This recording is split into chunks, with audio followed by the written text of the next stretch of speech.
જય શ્રી રામ, જય વસરાજ. કેમ છો તારો બધા મજામાં? હું તમારો મિત્ર રાજ અર્જુનભાઈ વડોદરા, અને તમને ખબર છે કે હાલ હું ઈઝરાયલમાં છું.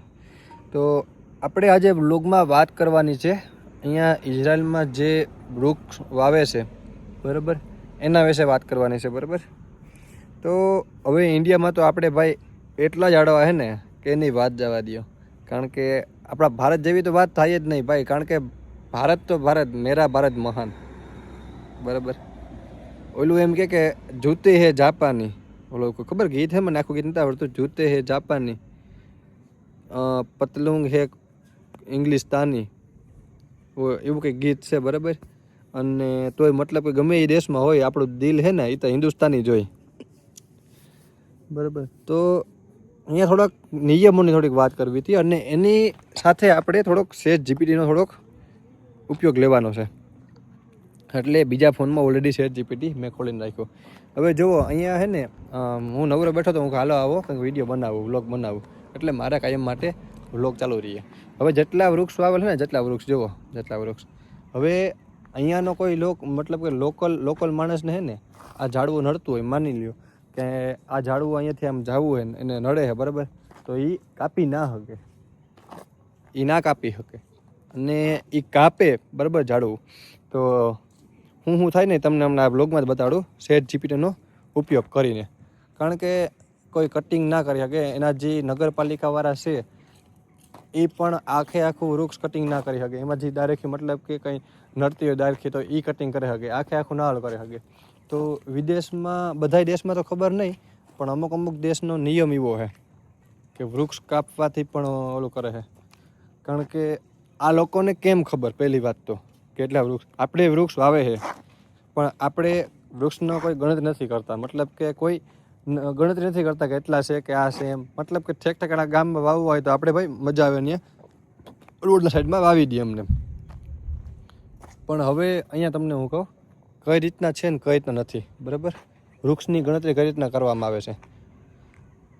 તો આમાં ફરતે બધી નીલગીરીઓ વાવી છે બરાબર. હવે આપણે સ્ટાર્ટિંગ કરીએ છીએ, પહેલાં તો અહીંયાથી સ્ટાર્ટિંગ કરીએ. અહીંયા સ્ટીકર માર્યું છે, આ વૃક્ષનું છે, આ સ્કેન કરી દે. જ્યારે વાવે ને ત્યારે મતલબ કે મોટું થાય ને પછી જો અહીંયા આવું લગાડતી કેટલા વાવેલા છે, ઠેક ઠેકાણા છે. જો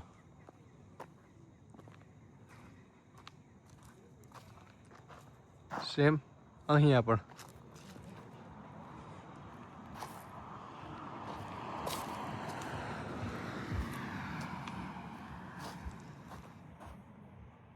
સેમ, અહીંયા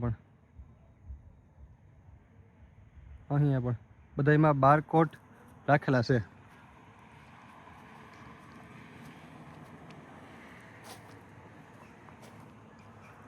સેમ અહીંયા પણ એમ બધા ઝાડવામાં બારકોડ આવા લગાડેલા હોય, આવા બારકોડ લગાડેલા હોય.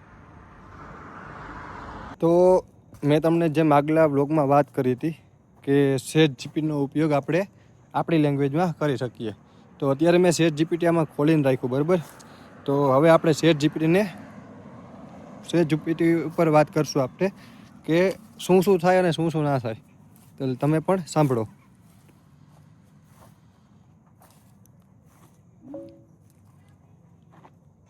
હે ChatGPT, ઇઝરાયલમાં મારી વાત સાંભળો. ઇઝરાયલમાં ઝાડવા જે વૃક્ષ હોય છે, એ વૃક્ષ કાપવાથી, જે નગરપાલિકાએ વૃક્ષ કાપ્યા હોય એ વૃક્ષ કાપવાથી આપણને શું થઈ શકે છે.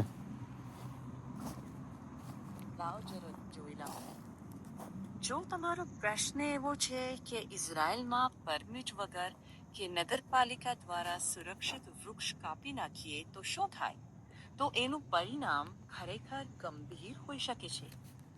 બુંદપ્રાય સ્થળોમાં ઘણા વૃક્ષ કાપવા માટે સત્તાવાર મંજૂરી જોઈએ, અને મંજૂરી વગર કાપો તો દંડ થઈ શકે છે.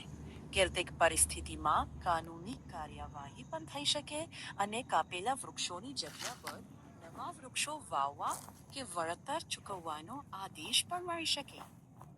કેલ્ટિક પરિસ્થિતિમાં એક મિનિટ કાપેલા વૃક્ષોની જગ્યા પર તમે હું તમને એમ કહેવા માંગુ છું કે કદાચ હું સરકારની અથવા નગરપાલિકાની પરમિશન વગર હું જો વૃક્ષ કાપી નાખું તો મને શું દંડ થઈ શકે છે, તો તે મારા યુટ્યુબમાં વ્લોગ માટે તમે જણાવો. જોઈ લઉં.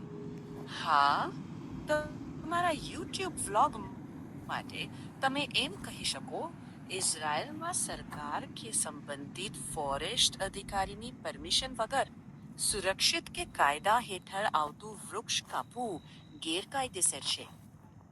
આવી હાલતમાં કાનૂની કાર્યવાહી થઈ શકે. દંડની ચોક્કસ રકમ કેસ ટુ કેસ આધારિત હોય છે, એટલે એક ફિક્સ આંકડો કહેવો યોગ્ય નથી. જો ઈચ્છો તો હું આ જ વાત 30 થી 40 સેકન્ડની નેચરલ ગુજરાતી સ્ક્રિપ્ટમાં પણ ગોઠવી આપું, જે તમે સીધી તમારા વ્લોગમાં બોલી શકો. તો સેજ જીપીટીનો કહેવાનો મતલબ કે અહીંયાના જે ઝાડવા છે એ વૃક્ષ છે એ કાપવા હોય, બરાબર, આપણે કાપી નાખીએ, હમણાં મને નડતું હોય કાપી નાખું, તો અહીંયા રૂપિયા નથી બોલતા, અહીંયા સેકેલ બોલે છે, સેકેલ. ને અત્યારે 1 સેકેલનો ભાવ રૂપિયા મુજબ હિસાબ કરવા જઈએ ને 32 રૂપિયા આજનો ભાવ છે, એ 32 રૂપિયા અને 30 પૈસા જેવું છે. 32 રૂપિયા અને 30 પૈસા, બરાબર. તો ઓછામાં ઓછું એક વૃક્ષ કાપવાથી તમે માનો કે 1000 સેકલ તો પાકા, 1500 સેકલ તો પાકા, પછી એથી વધારે પણ હોય, કંઈ નક્કી ના હોય. અને પાછું તમારે વૃક્ષ લગાડવું નહીં. અહીંયા વૃક્ષ જે હોય છે, મતલબ કે નાનો છોડ લેવા જઈએ એ 50-100 સેકલનો આવે છે, તો એ તમે બધા હિસાબ કરવા જાઓ ને એટલે 30, 40, 45 હજારનું થઈ જાય તમારું ભાઈ, 45,000 જેવું થઈ જ જાય છે બધો ખર્ચો ઓકે કરવા જાવ ને તો આવું બધું છે અહીંયા પણ. એટલે કદાચ એવું લાગે કોઈને, બરાબર, કે પૂછ્યા વગરની કોઈ ડાયરખી કાપી લીધી, તો એ પણ થોડુંક ધ્યાન રાખજો, કારણ કે અમુક માણસો સારા પણ હોય અને અમુક ના પણ હોય, સેમ ઇન્ડિયાની જેમ. તો આવું છે બધું અહીંયા પણ, ઇઝરાયલમાં પણ, બરાબર. એટલે આવું નવી નજારો છે ને અહીંયા ને રહેતો રહે. જુઓ અહીંયા શું કરે ખબર છે, વૃક્ષ હું જ્યારે છે ને તમને એક ફરે કદાચ મૂકી વિડીયામાં જો ક્યાંય મને એવું દેખાશે તો આ ઝાડવાને કાપે નહીં, મશીન દ્વારા નીચેથી થડમૂળથી આખું ઉપાડી, બરાબર, આખું ઉપાડી લઈએ, થડમૂળથી મતલબ આખું ઉપાડી લઈએ, એના ભેગી માટી પણ ભેગી હોય, બરાબર. એ વૃક્ષ અહીંયા નડતું હોય ઉપાડી અને બીજી જગ્યાએ ખાડો કરી અને ત્યાં વાવી આવે, મતલબ કે ત્યાં એમને એમ લગાડી દે, એ પણ લાગી પણ જાય છે. તો આવું બધું છે અહીંયા ઈઝરાયલમાં પણ. તો વ્લોગમાં જો તમને મજા આવી હોય, કાંઈક જાણવા જેવું કાંઈક ઓલું થયું હોય તો કોમેન્ટ કરતા રહેજો, બરાબર. મળીએ આમને. જય શ્રી રામ, જય વસરાજ, હેપી ઇન્ડિપેન્ડન્સ ડે, કારણ કે કાલે 15મી ઓગસ્ટ છે. જય હિન્દ, જય ભારત.